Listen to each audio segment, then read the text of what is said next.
In this video, I'm going to identify what the Nephilim are, and we're going to do that by researching, by looking through and reading material and analyzing it for ourselves. I'm not going to just say something or, create some sort of an archaeological dig in China or something, okay, that unearthed giants. There is a reason for those giants to be in the story, and they appear in a number of different places. In fact, I just did a video on that recently. It was kind of an R-rated Sunday school. These are the things you ask the Sunday school teacher. Who are the sons of God that came down and impregnated the beautiful daughters of men, and they had giants that were on the earth? And, let's move on to the ark. Yeah, animals 2 by 2. That's stuff they don't talk about. So what I've done is analyze what that is. There's a reason for that to be in the story. And, all right, let's just get into it. My name is Dan Paulson. Welcome to the video. I'm going to be using for my resources, first of all, the Bible itself. We have to, don't we? The book of Enoch. I'm going to be using a Joseph B. Lumpkin translation right here that I have on hand. I've got all 3 books in there. And I'm going to make a cross-reference comparison with something that predates both of those from the Enuma Elish from the Babylonians.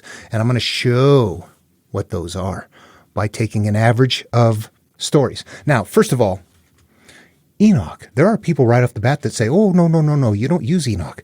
Let me tell you this. If you're a Christian and you've been told not to use Enoch, then you go ahead and do what you want to. I'm a researcher. Nothing is off limits to me. I'm going to read Enoch. I'm going to read the Bible. I'm going to read the Enuma Elish. I'm going to read it all. When I was a kid, I was told by my evangelical source where I came from, that Buddhist stuff, all of that, it's evil, it's demonic. The devil will influence you and lead you astray. You never read that stuff. Stay away from it. I was told as a little kid that things like this were evil and demonic. My Tao Te Ching and the Dhammapada. And there's people out there today that still say that same thing. But as a little kid, what I realized today that I didn't know then is that there's just different brain types. Most people will just go, oh, okay. But I was one that thought to myself, wait a minute. But here's the difference. Our minds discriminate as we're hearing things. If somebody's saying something to me, I'm not just taking it at face value. I'm constantly evaluating, is a person, what do they look like? What do they sound like? Are they lying? Are they trying to get something? Is there something behind that? I've always been that way, but that's a brain type. You're looking for what is behind something. That's just kind of an automatic thing. You have no choice. If you're that way, you're that way. Okay. So as I'm hearing this from relatives, I'm thinking to myself, why? I mean, do I open it up and whoosh, some magic comes out and enters me or something like that? What is it that happens? And eventually, when I get a chance to read it, what I find in here is that there's words. There's words that I can read and decide whether I like them or not. There's words. And this is what you can get through evaluating. A Christian today can tell you God gave us free will. If God gave you free will, then why can't you read that without being influenced? Do you not have free will? You don't really, actually. There's something else going on. But so many things are said that don't even make any sense. There's no reason why you can't go read other material and decide for yourself if you truly think you have free will. Also, and this should eventually be starkly clear to anybody who thinks things through, nobody can speak to you with authority about something they don't even know anything about. They're just passing along something they've been told. Have they evaluated it? Nope. I'll look for myself. It's fine. Okay, and so that's something that I learned early on as well, that there was a lot of times as a kid, and I'm really trying to get involved in the grown-up world, trying to understand stuff, I learned very quickly that, boy, they got limitations. They're telling me to be quiet. They're telling me to shut up. They're telling me to just believe. And I have questions about why that doesn't work. And so I'm not destined to be a part of that. There's other things that happen in life. I had a brother that I lost to suicide because he thought we were in an abusive home, and he thought if he killed himself, he would be in heaven automatically. We didn't have the same brain types. There was a big drive for me to know what's going on. I wanted to know what happened to my brother. We were very close. And young. I was 9 when that happened. He was 11. So there was incredible deep influence. And whenever I ran into people that said, yeah, you just can't, you can't. It didn't take long in my mind I'm very politely saying, okay, thank you. But in my head, I'm thinking, that's a dumb person right there. They don't know. They don't have my answer. I got to go find somewhere else. Do you know a Buddhist story about him going off and searching and talking to everybody and that nobody has his answer? He finally goes off on his own. That's what we're doing. If you recognize that path, you'll be like, oh man, what are these people? Can't. Excuse me, get out of my way. I will do it for myself then. You don't tell me I can't. I will go find out whether or not I can or not. And guess what? I always find that I can. So when people tell you to not use stuff or to stay away from it, I should be careful with my wording. Just for myself personally, and if you're the kind of person that is like this, nothing should be off limits. You can do your own thinking. And when you're around people that strongly oppose you learning, you're in the wrong place. Beyond that, the Bible in Genesis. If you follow my work, you know I'm looking for patterns. Enoch is said 10 times. 10 is one of the good numbers on the analog list. All right, we see the 10 there on the list. And that was gathered up in the Adam analog farm, 900 was said 7 times. And then there was a 10 that appeared with it. So 900, that became a 1-layer deep 7 and a 10. Sounds weird, I know. If you can figure this out, you'll get there. The puzzles are in the word repeats. That's all I can tell you. You have to work it out in your head. Then we get down into the Sodom story. There's another analog farm we know because righteous is said 7 times exactly. And then all of those numbers appear down there, including the number 10. So twice number 10 was gathered up by something else that equaled 7. 10 is a good number for what we have for Enoch. 10 is one of the good numbers on the analog list as far as a pattern emerging. Enoch was also taken by God, we're told that. Now, people will say later, yeah, but the New Testament comes along later and all of that goes by the wayside. Let me take a look at something in Jude. What I have here is a downloaded copy from the internet of the book of Jude and verse 14 down here. It's a very short book. And Enoch also, the 7th from Adam. 3/7 grid. You follow my work, it's a big pattern. All of Abraham is built on it.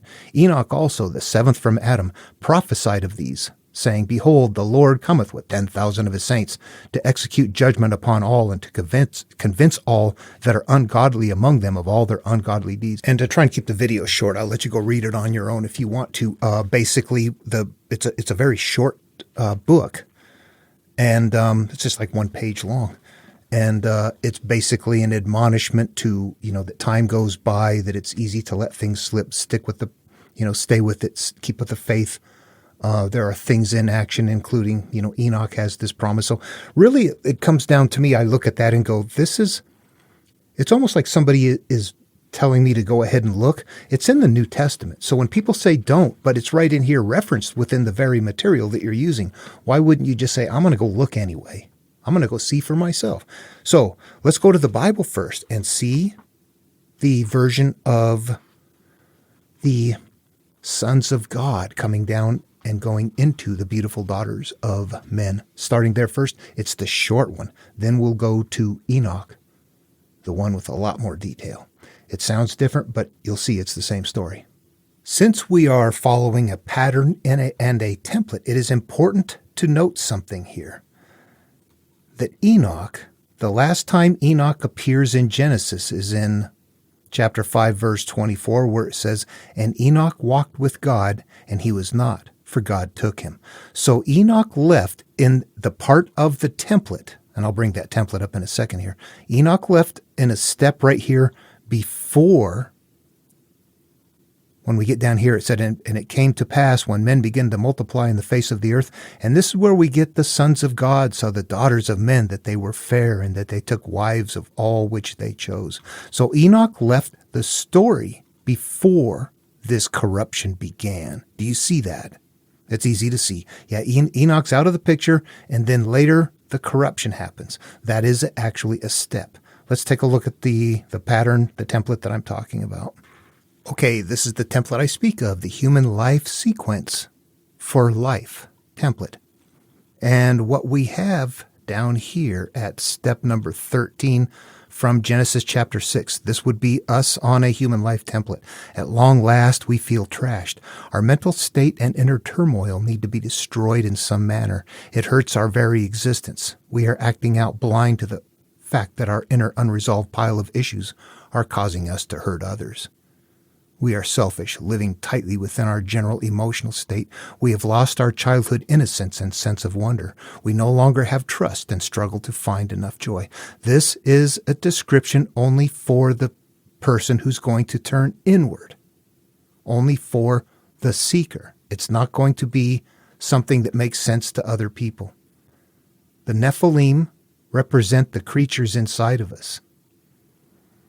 We have become the man of the tombs. Those are the Nephilim, all of the things acting out. We have issues that are unresolved, aught against our brother. Okay, what I have here is a continuation of the template, and we're going to find these steps are hidden in the stories. We're going to find these steps are hidden in the stories. And what we see right here is that there's like an initial isolation. Not many are destined for this. There's going to be a hidden declaration of cause and effect. Establish a destination. So there's a number of things we're going to be looking for patterned in the material. Okay, let me read the entire piece of Genesis and then move right over to where it picks up in Enoch. I have made the comment before that there is one wrong place where Langton put the chapter breaks in the wrong place, and that was right in the very first, right between the first and the second creation stories. But since then, I have found a second one. I found it here. But let me go ahead and read what chapter 6 is. And it came to pass, when men began to multiply in the face of the earth, and daughters were born unto them, that the sons of God saw that the daughters of men, that they were fair, and they took them, wives of which all they chose. Now I'm going to stop right here and venture an interpretation, because I'm reading them out loud, but my mind is not hearing what I'm reading. Okay. What I see here is when it came to pass, when men began to multiply in the face of the earth and daughters were born unto them. This is about me. The earth is my life experience. Daughters are my inner qualities that I'm picking up along the way in a mental hierarchy. As men begin to multiply in the face of the earth, as I grow and become more multifaceted, that I have experiences, and those become daughters. And at first they are not corrupt. The sons of God saw the daughters of men that they were fair, and they took them, wives of all which they chose. So now our inner qualities are going to be turned over to what? What are the sons of God? The sons of God we're going to have experiences, and because of those experiences, we're going to have offspring. That's what we're looking at right there. And those offspring are memories with their perceptions that act out and that hurt us. And the Lord said, My spirit shall not always strive with man, for that he is also flesh, yet his days shall be 120 years. That 120 is part of an analog pool. I'll skip past that for now. Here we are. There were giants on the earth in those days. Those would be the Nephilim, or there's other names for these. There were giants in the earth in those days. What is the earth? The earth is my experience. What are the giants? The giants are the things that I have inside of me that take over, and I don't have any control over them. They're too big and too strong. And also after that, there were giants in the earth in those days, and also after that. They're still here today, when the sons of God came into the daughters of men, and they bare children unto them. And the same became mighty men, which were of old, men of renown. This is our powerful earlier self it's a corruption of life experience, and now we are hurt. We've been raped, we've been molested, we hate, we judge, we have all kinds of qualities that wrap us up into the life experience that doesn't feel good. Those are the giants of old that were on the earth then and today as well. And the children are those experiences. And God saw the wickedness of man was great in the earth. This is our higher awareness looking and saying, oh man, I got a problem. I'm done. And that every imagination of the thoughts of his heart was only evil continually. So we have this mental turmoil going on all the time. We're not sitting there thinking evil. We're feeling hurt. Evil is not us. We have to interpret everything. We're sitting there in mental turmoil. We are frazzled. And it repented the Lord that he had made man on the earth, and it grieved him at his heart. We hate that we have created the life that we have that we're living right now. And it's time to destroy man who I have created from the face of the earth. both man and beast and creeping thing and the fowls of the air, for repenteth me that I have made them. Now right there is where it should end. That should end the chapter, because what happens next? But Noah found grace in the eyes of the Lord. That right there is a start of the next piece right here. That actually, this is funny, because the first overlap in the wrong place was at the creation, at the two creations. And this next one is right where, this is actually the beginning of the calling. Number 8 right there. That should be its own chapter. Okay. That, I just wanted to say that. That's an interesting one. And yet what I'm speaking about here is that there are two different styles of writing in the Bible. And that it really appears to me is that Genesis existed as one way one time, but it got modified. And where the modifications are, one of them is one of the creation stories that is the beginning of the human life cycle myth, all the way up to where the daughters of men are corrupted with giants. We've had offspring.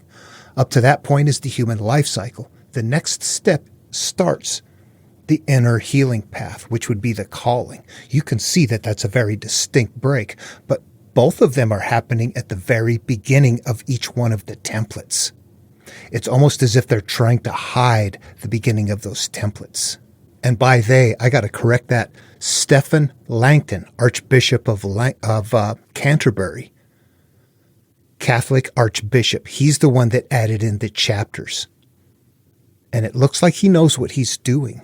It's chaptered up. It seems pretty accurate. I said in only one place, but now I'm finding another one. I'll keep my eyes open. There may be other places that I just haven't.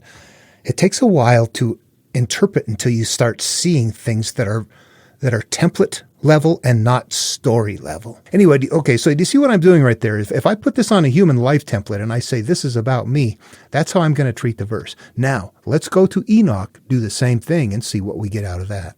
Okay, I'm going to read this one. I wish I had a way to scan it to put it on there, but I want to read this version right here. And I'm going to go through, let me just go into this part right here. It's about, chapter 6 into it, something like that? What we have happened right here, I'll just bring you up to speed. The first book of Enoch. Enoch is called, listen to this, the words of the blessing of Enoch, with which he blessed the elect and the righteous. The elect and the righteous, elect and righteous. Somebody who's on the righteous path, but they're also elect. That's a minimal calling. Who will be living in the day of tribulation. It's time to turn inward. And when all the wicked and godless people are to be removed from the earth, it's time to wipe out all those Nephilim. And he began his story saying, I am Enoch, a righteous man. Righteous, said 7 times in the Sodom story. Righteous is an analog for the pure place. I am a pure man. And you know what? Think about this. We already knew that from Genesis, said 10 times, and then the way the whole thing is delivered and taken by God, a man righteous. So Genesis tells us that. When we get over to Enoch, we see it's doing the same thing. It's telling us that Enoch is a righteous man and is an elect person. What we have to remember is that these stories were traveling around word of mouth, and that they were known in memory, that they were not, most people did not read and write. Printing had not been invented. Scrolls were done by hand and would be very rare. So the vast majority of people would hear these. If you heard Enoch by itself, it contains all the elements. If you don't know Genesis, you don't know that Enoch is a pure person. So in Enoch, it's going to tell you that. It's going to be a standalone healing story, whose eyes were opened by God. The eyes opening, taking the mote out of your eye. You are now realizing cause and effect. We have become parts of the physical world, and now we want to emerge beyond that and go, oh, I want to live through my higher awareness again now that I have the physical life experience. As I begin my story concerning the elect, I said, the Holy Great One will come out of his dwelling. This is the higher awareness now emerging, saying, okay, I'm in charge now. Let's get working together. There's the higher one coming out of the dwelling. It's there all the time. I think for anybody that's not familiar with my work, the higher awareness is a mental space that we all have. We're just not familiar with it, but we can recognize it. There's a couple of ways we see it. Number one, if you wake up tossing and turning at night and you're frazzled because of that internal dialogue, there's a part of you that tries to intervene, that tries to step in from time to time. It has a relaxed and a detached feel to it that's telling you, Hey, relax, let it go. There's nothing you can do. We don't know it, but that's the higher awareness. It existed before your life experiences existed. So it is a part of your life experience that is not it is a part of your life that is not a part of your life experience. So the higher awareness is a place that if you look at yourself, even in an awakened state, when you look at your life logically, you go, yes, I know what I need to do. But then you go right back into feeling the emotions of life.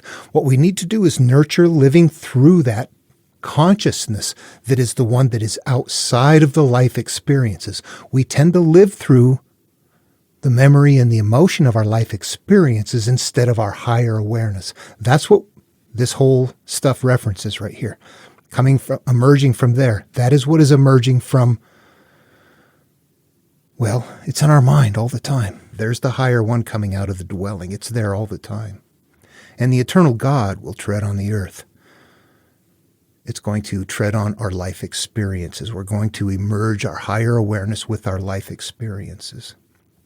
Even on Mount Sinai, high place, and appear in the strength of his might from heaven, from higher awareness.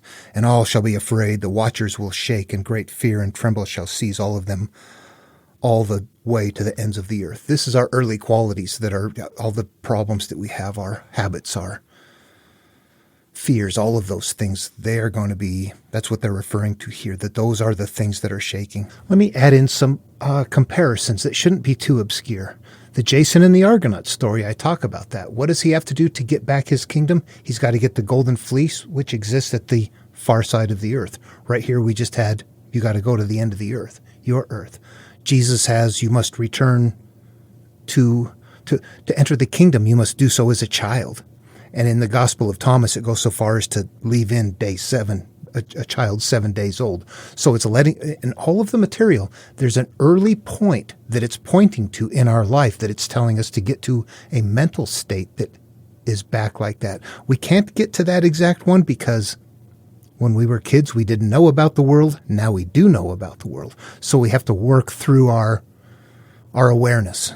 And the earth shall be completely torn apart, and all that is on the earth shall be destroyed, and there shall be judgment on all.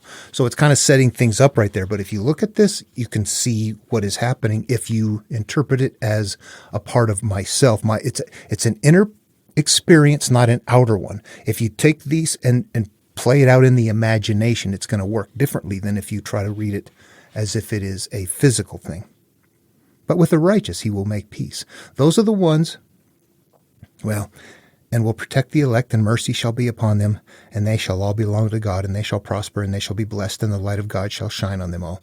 The righteous, he'll make peace. That's when you're on a path, you're looking for that peace right there. Okay, so this goes on. I'm going to jump ahead. I don't want to keep getting into that. I want to show you how that goes. Oh, here's another one. Observe and see how in winter all the trees seem as though they have withered and shed all their leaves, except 14 trees which do not lose their foliage, but retain the old foliage from 2 to 3 years until the new comes. There's various things nested in there, but we're going to find elements of, like the summer, the sun is above the earth. See how the trees are covered with green leaves and how they bear fruit.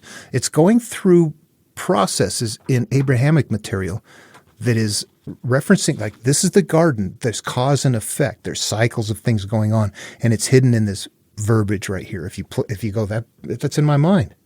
What is it that continually grows from my garden? Oh, that's the stuff that cycles from me, and it continually emerges day and night. Yeah, it's the stuff that emerges in the physical and in the mind, hidden away. Okay, I see what they're doing here. They've got something hidden in that way, but they have to fit up here. Okay, so we get to a point where, I'm going to jump ahead now to where the corruption has happened. And it came to pass, when the children of men had multiplied, that in those days were born to them beautiful and fair daughters. And the angels, the sons of heaven, saw and lusted after them, and said to one another, Come, let us choose wives from among the children of the men, and have children with them. And Semjaza, who was their leader, said to them, I fear you will not agree to do this deed, and I alone shall have to pay the penalty for this great sin. And they all answered him and said, Let us all swear an oath, and all bind ourselves by mutual curses, so we will not abandon this plan, but to do this thing. Then they all swore together and bound themselves by mutual curses. These are your early life experiences while you're unaware of them, being held in very mysterious encoded stories. And they were in all 200 who descended in the days of Jared in the summit of Mount Hermon, and they called it Mount Hermon because they had sworn and bound themselves by mutual curses on the act. So Mount Hermon is going to be an elevated place, but a bad one. You don't want to be on Mount Hermon. That's where we are to begin with. That is where we live this is where we rule from, the top of Mount Hermon. We want to be on a different mountain. We want to have a different life. Okay. And these are the names of their leaders. Samlazaz, their leader. I'm going to butcher these names. They're not familiar. Araklaba, Ramil, Kokablel, Tamlel, Ramlel, Danel, Ezekiel, Berekijal, Azael, Armaros, Batarel, Ananel, Zachiel, Samsaspil, Satarel, Turel, Jomjael, Sariel, and these are their chiefs of tens. In the Genesis version, these are the sons of God. And all of them together went and took wives for themselves, each choosing one for himself, and they began to go into them and to defile themselves with sex with them. And the angels taught them charms and spells and the cutting of roots and made them acquainted with plants. Let's bounce back to the Bible. Chapter 4 is where that same thing is. It's under the beginnings of civilization. There's an area where it starts this way at verse 20. Adabor Jabal. He was the ancestor of those who live in tents and have livestock. His brother's name was Jubal. He was the ancestor of all those who play the lyre and the pipe. Zillah bore Tubal Cain, who made all kinds of bronze and iron tools. And the angels taught them charms and spells and the cutting of roots and made them acquainted with plants. These are the life experiences that we're having. What are we doing? And the woman became pregnant, and they bare large giants whose height was 3,000 cubits. These are the emerging of the giants.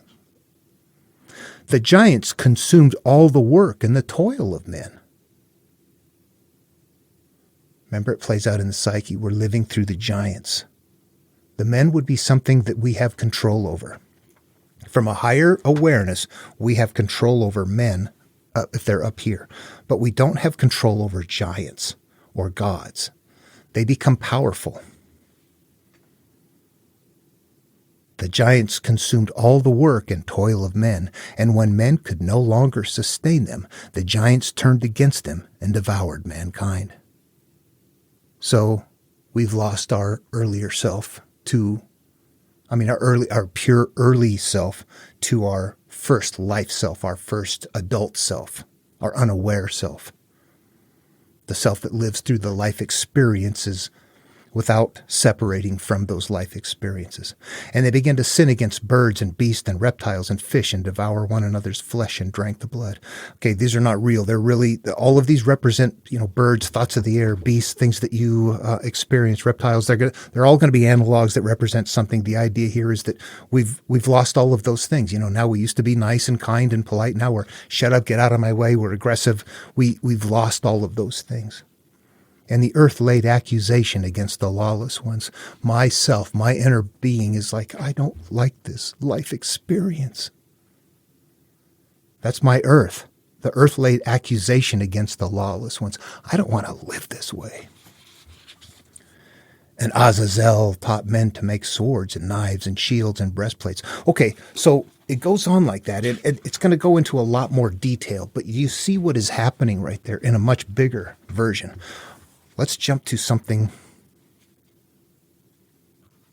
from the Babylonians, from the Enuma Elish. I'm going to read right from Tablet 1. This is a very compressed version. It starts at creation. At a time when even the glories above had yet to be named, remembering creation is your birth. It's the creation of you if you treat it this way. At a time when even the glories above had yet to be named, we don't have life experiences yet. We're born, We're a blank slate. Well, no, we have qualities that are fixed, but we're ready to have experiences. The glories above had yet to be named. We don't have any memories.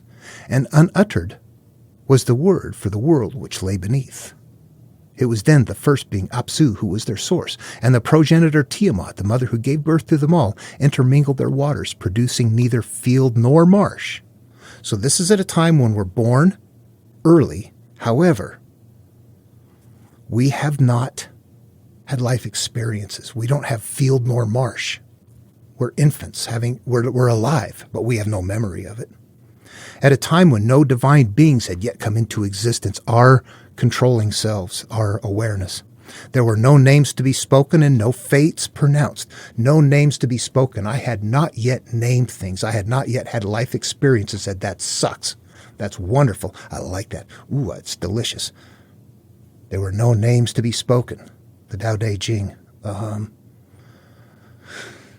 unnameable is the eternally real. And naming is the origin of all particular things. That means as soon as we judge something, as soon as we have a life experience with memory and perception, those two right there, that's naming something.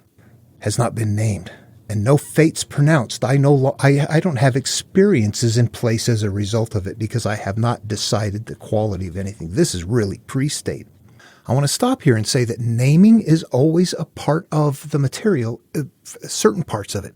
Naming really means that I have had an experience that I remember, and I remember it with an emotional perception, those two things right there. And based on the nature of those, that's the seed that's going to continue to emerge. From that experience, that is where the Nephilim are created. They get bigger and bigger and stronger. This is what we're working for right here. It seems pretty stark. Naming means judging a life experience and storing it away. I am now that because I believe that. It's an agreement. But the gods were given birth within those intermixing waves. The first were Lamu and Lahamu. This is our early self like Adam and Eve. Their names were spoken, but once they had fully grown and become mature of form, then they were born Anshar and Kishar, and they outshone them. So this is an iteration of us.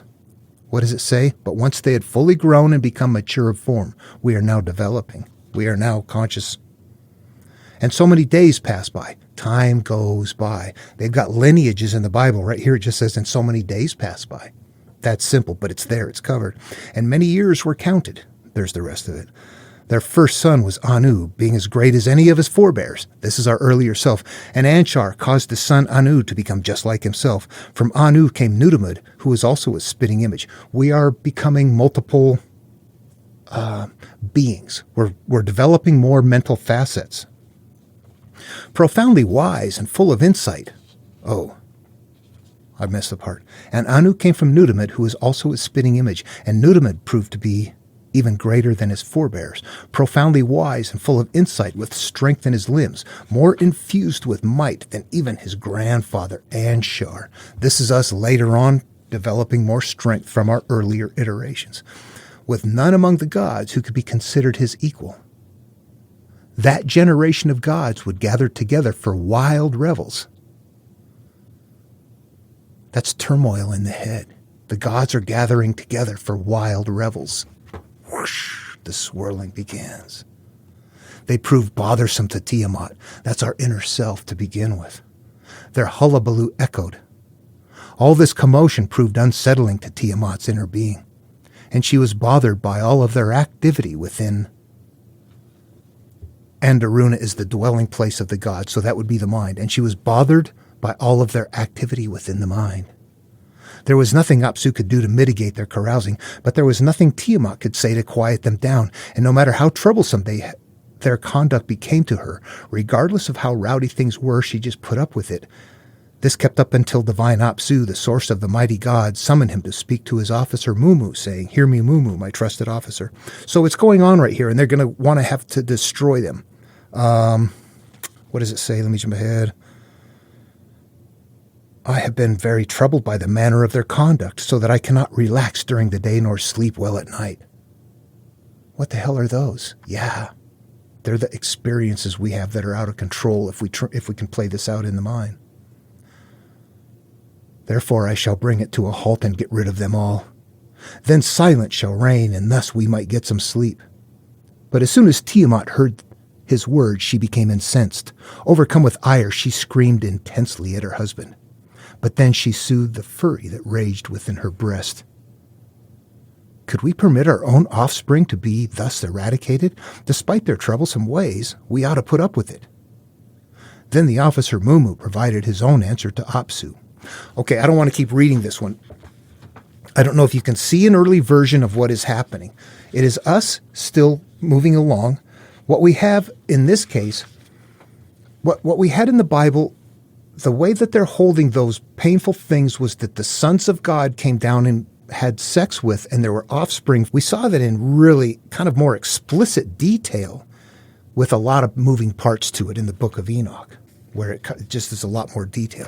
When we get to the Enuma Elish, what we can see is there's something that's a little bit different, but what there is, the reason that they're calling them gods early on is because there are early qualities that when they act out, they are in charge. They're not people. So in the same way, the other material is kind of referencing that same thing. You want to be able to have control over the humans, but you have to get rid of the bad gods. What you're doing is getting rid of the early qualities that have control. It's like, I want to be okay, but when I get triggered, this acts out. It blows up. I can sit there later and go, I don't know why I do that. I hate it. I don't like it. But guess what? You're not in control of it. There's a bigger issue at a deeper layer. These are the Nephilim. These are the monsters. These are the powerful men of old. These are the gods that become so raucous that we can't sleep at night and we don't get any rest in the daytime. They become on the template, they become the same thing. You read the Bhagavad Gita, Hinduism. What happens? Arjuna needs to go get his land back, his space, his world. He's supposed to be in charge of it, except that it was on loan to his family members, many of them.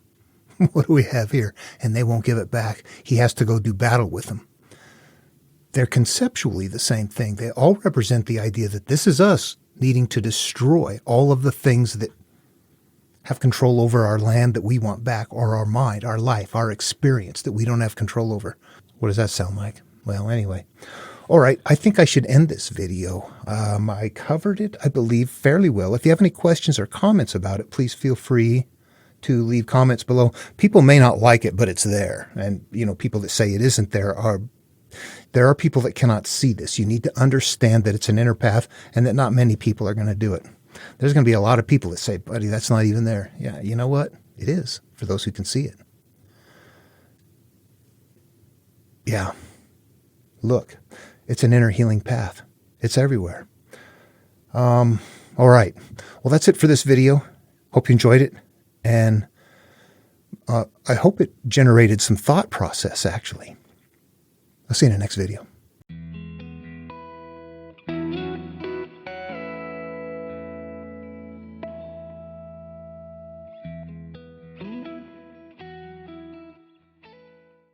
I'm going back and editing things in that I think of as I go along, so I apologize that it's there. I always do that. They get kind of choppy, don't they? I apologize. Okay, so what I want to say here is, I don't know, I rambled so much I forgot what I was going to say. What the hell?